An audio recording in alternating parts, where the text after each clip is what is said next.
Olá pessoal, na nossa aula de hoje iremos fazer uma aula de revisar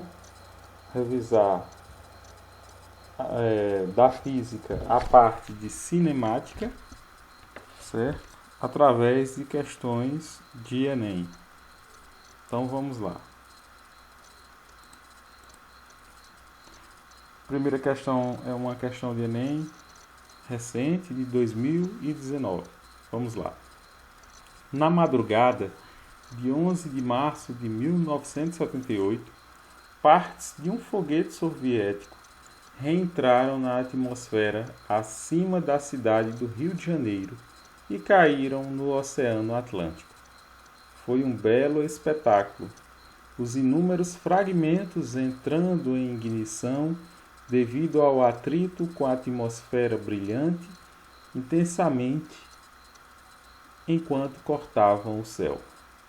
Mas se a reentrada tivesse acontecido alguns minutos depois, teríamos uma tragédia, pois a queda seria na área urbana do Rio de Janeiro e não no oceano. De acordo com os fatos relatados, a velocidade angular do foguete em relação à Terra do ponto de reentrada era: alternativa A, igual à da Terra e no mesmo sentido; alternativa B, superior à da Terra e no mesmo sentido; alternativa C, inferior à da Terra e no sentido oposto; letra D, igual à da Terra e no sentido oposto; letra E, superior à da Terra e no sentido oposto. Então, agora vamos analisar a questão. Então ele diz o seguinte, que parte de um foguete soviético em 1978 reentraram na atmosfera da cidade do Rio de Janeiro e caíram no Oceano Atlântico. Então aqui nós temos o norte, sul, leste, oeste. Pronto. Aí o que é que nós temos? Isso ele caiu no Atlântico, né? Foi um belo espetáculo, os inúmeros fragmentos entrando em ignição devido ao atrito com a atmosfera. Esse entrar em ignição é que significa dizer, ao adentrar devido ao atrito com o ar, ele começou a pegar fogo, né? Isso, devido ao atrito. É isso que ele está querendo dizer. Como pegou fogo, brilharam intensamente enquanto cortavam o céu. Mas se a reentrada tivesse acontecido alguns minutos antes, teríamos uma tragédia. Quer dizer, se tivesse entrado do ponto de entrada, se eles cortaram o céu, vamos dizer que eles entraram na atmosfera sobre o Rio de Janeiro, né? E caíram aqui, no Atlântico. Então esse foi o ponto que eles caíram. Foi essa a trajetória. Ele está dizendo que se tivesse entrado um pouquinho antes, aí teria caído no Rio de Janeiro. Vamos dizer que entrou bem antes aqui, minutos antes. Aí, o que é que nós temos aqui? Detalhe, essa questão. Aí, de acordo com os fatos relatados, a velocidade do foguete em relação à Terra. No caso, é em relação à velocidade da Terra. Então, a velocidade do foguete vai ser igual à da Terra? E no mesmo sentido, vamos analisar. Quando ele fala em velocidade angular do foguete, é porque ele está entrando em curva. Né? Isso está entrando em curva aqui, tipo um lançamento oblíquo. Ele está caindo uma trajetória curvilínea. Então, parte lá de cima para baixo, descendo. Movimento curvilíneo. Então, ao entrar, ele vai produzir, devido à trajetória curvilínea, uma velocidade angular, que produz um ângulo. Eu fiz uma seta, mas seria uma curva. Tá? Então, ele está entrando.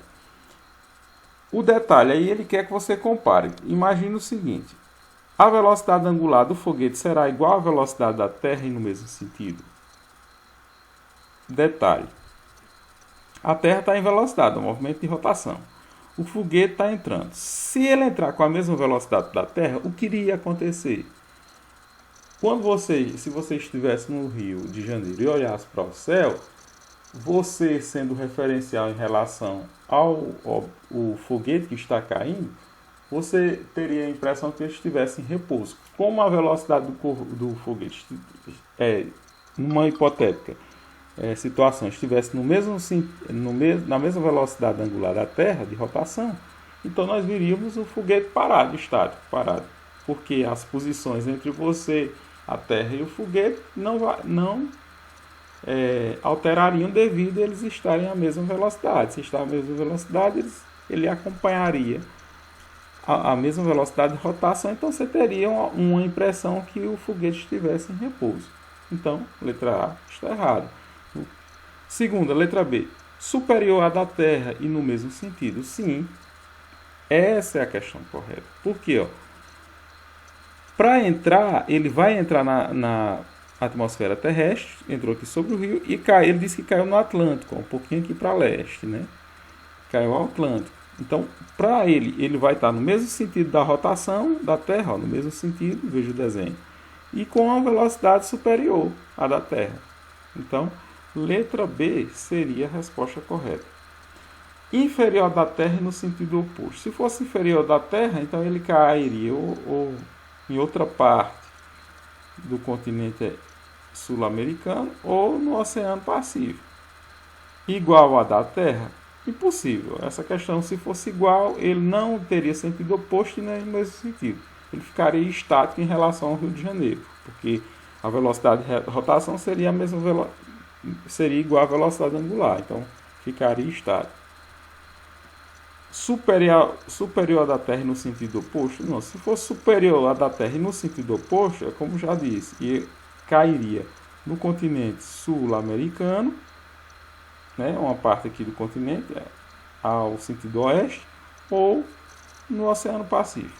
Então, alternativa correta, a velocidade angular do foguete seria superior à da Terra, né, ele teria que passar a velocidade de rotação da Terra, caindo lá no Oceano Pacífico, que foi a leste, superior e no mesmo sentido da velocidade de rotação da Terra.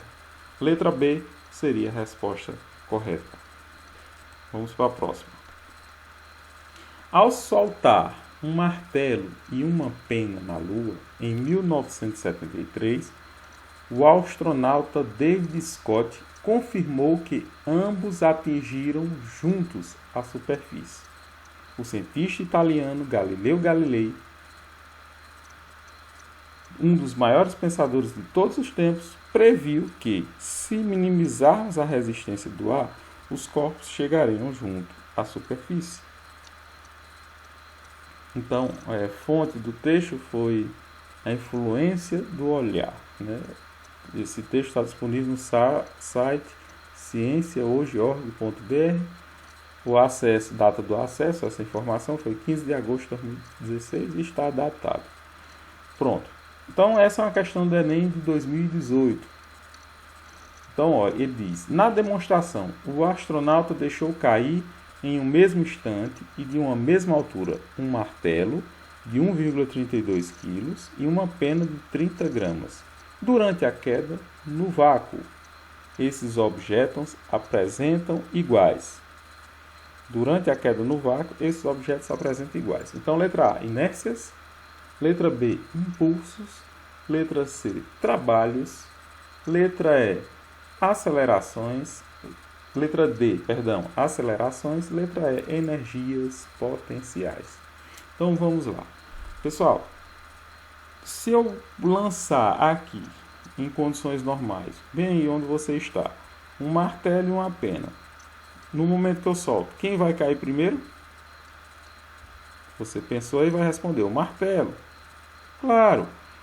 Devido ao quê? Por que a pena há um atraso? Vai cair lentamente e o martelo vai cair com uma precisão maior. Porque as penas, elas vão sofrer a resistência do ar, né? Então, o ar vai produzir um sentido oposto à queda, sofrendo a resistência, porque na nossa atmosfera existe a presença do ar. Mas, como vocês já estudaram no primeiro ano, em toda a superfície existe a presença da força gravitacional, da força peso. Então, todos os corpos são atraídos para o centro de massa da Terra. Ou seja, eles caem na vertical, de cima para baixo. Então, nessa situação, o martelo e a pena, o martelo cai com maior rapidez devido porque a pena sofre resistência do ar. Mas o astronauta, em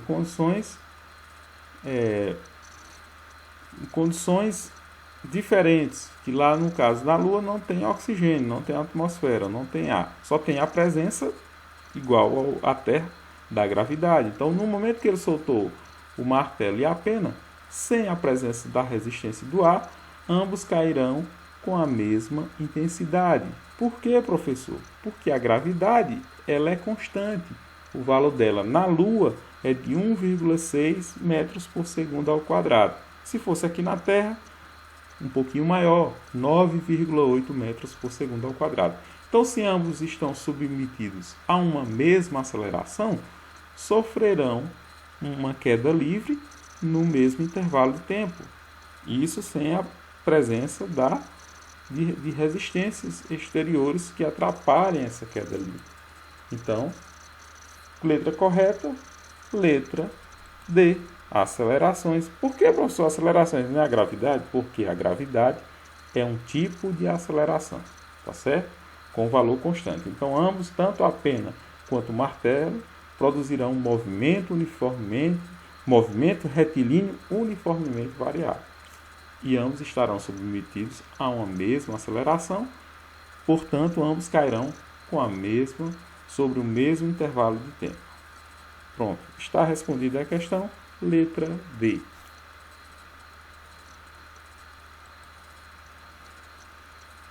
Terceiro item, nós temos uma questão de Enem 2018.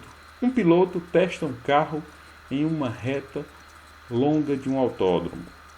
A posição do carro nessa reta em função do tempo está representada no gráfico. Então, no gráfico nós temos um plano cartesiano, onde a abscissa temos a representação do tempo e na ordenada temos a representação das posições. E aí nós temos uma curva de função, onde representa as posições K, posição L, posição M, posição N. Pergunta: os pontos em que a velocidade do carro é menor e maior são respectivamente alternativa A, K e M. Será que vai ser K e M? B, N e K. Será que vai ser N e K? ML. Será que vai ser ML? D, será que vai ser N e L? Letra E. Será que a alternativa será N e M? Pronto. Vamos analisar a questão agora. Nessa questão, pessoal, primeiro, você pode se enganar numa questão dessa de Enem, nesse quesito aqui, ó, você pode representar como se fosse, deve ser a trajetória. Não é. Aqui é a reta da função. Segundo, agora a gente pode projetar, a trajetória é sempre uma reta, uma seta. Então, nós temos a trajetória, vamos representar agora ela. Ó. Ele passa, vamos adotar que ele parte da origem, né, passando aqui na posição K, depois L, depois M. Percebam que a reta é crescente, então ele está se afastando da origem das posições, certo? Ele está se afastando. Então, temos a primeira, o sentido da trajetória, movimento progressivo. Vamos lembrar lá do assunto do primeiro ano.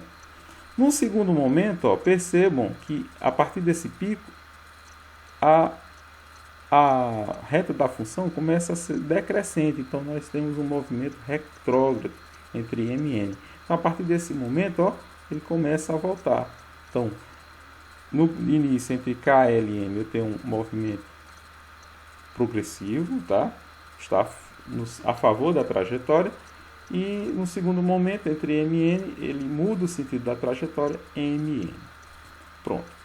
Agora vamos para a questão. Vamos focar na pergunta. Ele quer saber os pontos em que a velocidade do carro é menor e maior. Para isso, vamos voltar para o assunto da cinemática escalar. Nós temos aqui, vou representar através de um exemplo. Nós temos um plano cartesiano. Imagine que na primeira situação, vamos esquecer um pouco do problema, problema, e focar aqui nesse novo gráfico. Imagina aí que um carro percorre 5 metros em 1 segundo. Então, se eu fosse representar no plano cartesiano posição em função do tempo, esses 5 metros que ele andou no intervalo de tempo de 1 segundo, eu teria essa reta de função. Tá bom? Então ele andou 5 metros em 5 segundos. Já o segundo carro percorreu agora 15 metros em 1 segundo. Perceba que a rapidez do segundo carro foi maior. A diferença entre a representação do primeiro exemplo para o segundo. Ó. Na primeira reta, que é azul, o carro está mais lento, porque ele andou 5 metros em 1 segundo. Já a retazinha da função vermelha representa uma velocidade maior, porque o carro percorreu 15 metros em 1 segundo. Na verdade, a velocidade do primeiro, lembrando a fórmula de velocidade média, espaço sobre tempo. Se eu dividir 5 dividido por 1, dá 5 metros por segundo. Então a velocidade do carro 1 foi 5 metros por segundo e a velocidade do carro 2 foi 15 metros por segundo. Outro detalhe que você estuda lá em cinemática escalada do primeiro ano, só para relembrar, que a tangente do ângulo é numericamente igual à velocidade, ou seja, em outras palavras, quanto maior for a inclinação, maior será a velocidade do móvel. Ou seja, o azul, ó, como o carro é mais lento, a inclinação, o ângulozinho é menor. Esqueci de desenhar, mas tudo bem. A inclinação do ângulo é menor. Inclinação, ó, eu comparo a abscissa, tá, tempo, com a inclinação. Ó. Aí produziu aqui um ângulozinho. Tá? Ela é menor. Já o segundo, ó, como ele andou mais sobre o mesmo intervalo de tempo, velocidade maior, a inclinação é maior. Perceba que o ângulo é bem maior. Tá certo? Então, quanto maior o ângulo, maior a velocidade. Quanto maior a inclinação, maior a velocidade. Quanto menor for a inclinação, menor a velocidade. Agora vamos voltar para a questão. Se você estivesse na prova, você traçaria, lembrar que no caso aqui, ó, em relação à função, você traçaria setas, tá? Para representar, ó, eu tenho a reta da função e a seta, a reta que representa a inclinação da trajetória em função da abscissa tempo. Então, na letra K eu traçaria aqui, ó, tangente à curva da função. No L faria a mesma coisa, ó, uma reta tangente à trajetória. Sempre tangente é uma reta saindo da curva. Né? No ponto M, outra tangente, ficou um pouquinho acima, mas tudo bem, dá para representar. Tangente a curva da função. No ponto M também traçando aqui, ó, tangente saindo para fora. Se a gente for analisar as três, eu vou analisar primeiro, ele pergunta qual a menor velocidade. Será aquela reta que tem menor inclinação. No caso entre K, L, M e N, a que apresenta menor inclinação, ou seja, que está mais próxima aqui, ó, a inclinação em relação à abscissa tempo, é a letra M. Então, portanto, no ponto M, o carro estava mais lento. E você pode observar que no ponto M, ó, ele está mudando o sentido da trajetória. Então, ele está aqui um pouquinho antes, ele parou e aí mudou o sentido. Então, ó, menor inclinação, menor velocidade. Agora, a maior velocidade será aquela que tiver maior inclinação em relação à abscissa tempo. No caso, entre M, L e K, ó, perceba que L está mais inclinado em relação a M do que em relação a K. Está mais inclinado. Portanto, alternativa correta, letra C. Os pontos em que a velocidade é menor e maior são, respectivamente, nos pontos M, menor velocidade, e no ponto L, maior velocidade. Está respondida a essa questão. Vamos para a próxima. Vamos para a última questão do dia. Então, é uma questão de Enem 2018. Um projetista deseja construir um brinquedo que lance um pequeno cubo ao longo de um trilho horizontal. E o dispositivo precisa oferecer a opção de mudar a velocidade de lançamento. Para isso, ele utiliza uma mola e um trilho, onde o atrito pode ser desprezado, conforme a figura. Então, nós temos aqui, ó, o atrito, ele diz que pode ser desprezado. Então, nós temos aqui, ó, observam que nós temos aqui como se uma espécie de cano com objeto dentro. Temos uma mola, um cubo, um trilho horizontal e aí vamos desconsiderar o atrito. Então, dependente do atrito, ele vai produzir uma grande velocidade. Então, ele diz assim: para que a velocidade de lançamento do cubo seja aumentada 4 vezes, o projetista deve, letra A, manter a mesma mola e aumentar 2 vezes a sua deformação. Letra B, manter a mesma mola e aumentar 4 vezes a sua deformação. Letra C, manter a mesma mola e aumentar 16 vezes a sua deformação. Letra D, trocar a mola por outra de constante elástica 2 vezes maior e manter a deformação. Letra E, trocar a mola por outra de constante elástica 4 vezes maior e manter a deformação. Então, antes de responder a alternativa correta, vamos relembrar de um assunto muito importante que nós estudamos lá no primeiro ano, que foi energias conservativas. Então, nós temos o seguinte: inicialmente, vamos analisar que a situação, eu posso deformar a mola. O ato de deformar a mola, imagine que aqui eu tenho uma mola descansada. Então, se eu pressiono esse objeto contra essa mola, eu vou armazenar energia potencial. A energia potencial, pessoal, é aquela energia conservativa que faz parte da energia mecânica. Tudo no universo, nada se perde, tudo se transforma. Então, eu vou potencializar. Quanto mais eu comprimir a mola, mais eu estou acumulando energia potencial, elástica, no caso da mola.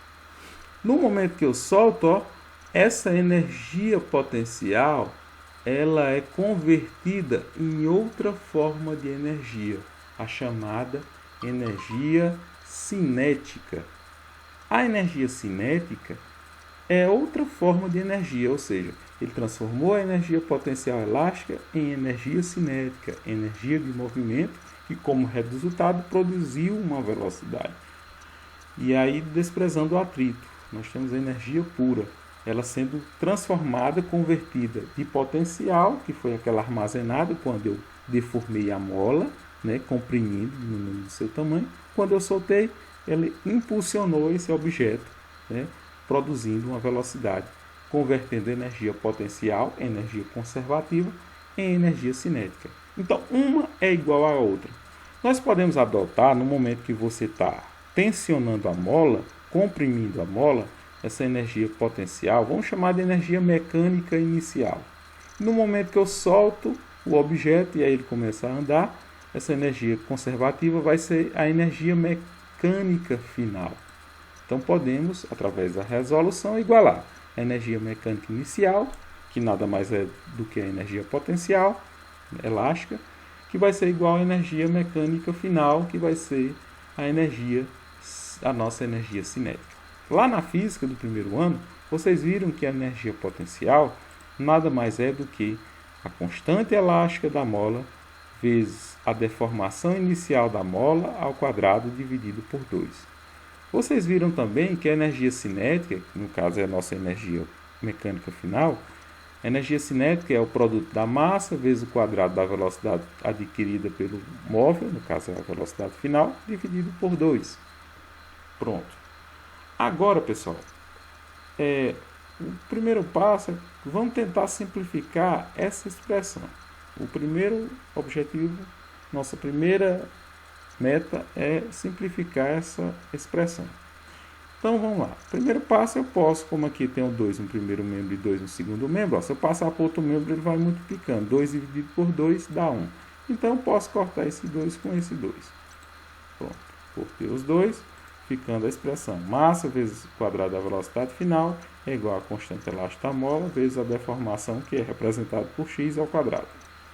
Substituindo, eu posso passar esse m para o segundo membro. Como eu tenho k vezes x ao quadrado, posso passar o m aqui, para cá. O segundo membro dividindo. Agora, o próximo passo é passar o expoente 2 da velocidade, para isolar a velocidade, passar para o segundo membro em forma de raiz. Pronto.